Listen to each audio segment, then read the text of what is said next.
I think Washington is broken because they've forgotten about small business owners who really make this country run. There are two things that are involved when we talk about jobs and keeping people in Washington State. Of course, one of them is simply having positions for them. The other is having the education to have these people prepared to do jobs in high technology. And I've talked to Dave about both of those subjects, and he's very strong on both.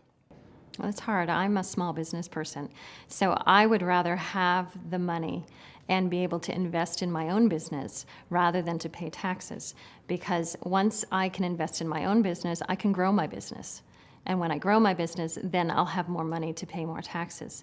But for right now, business is slow, and I really need to have the money in my pocket to be able to grow my business. Particularly appreciate about Dave is his support for international trade and commerce and for making sure that small businesses get to participate in benefiting by the United States trade agreements.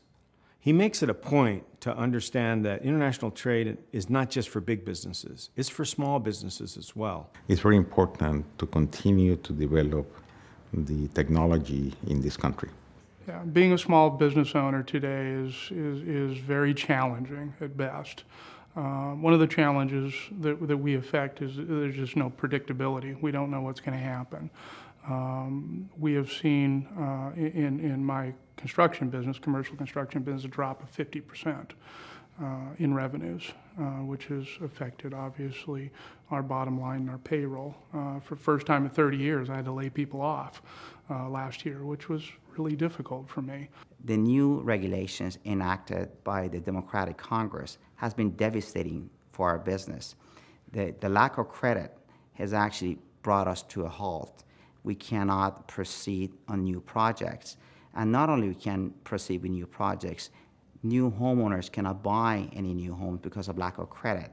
The combination has been devastating. In Washington State, 85% of jobs are generated by the small businesses.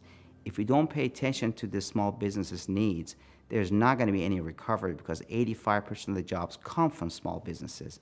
Congressman Reichert has worked very hard and advocated on behalf of small businesses. Dave has always been a great listener to our needs, has been very receptive to small business needs, I think has been a great fighter for our issues.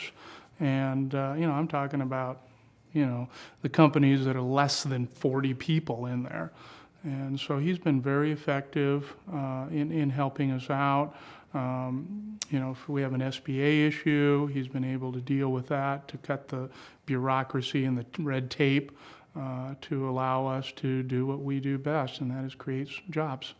I know that Dave is about jobs, and innovation and energy means jobs for Washington State. Dave's one of us. He knows what it's like to have to put food on the table, to balance the checkbook, to think about college and the needs of children. I'm a mother of two. I have a small business. I have to sit down every month and think about where the money's going to come from, how the taxes are going to get paid. Dave understands those things that we all try to do every single day for our families. Dave Reichert is a friend of small business.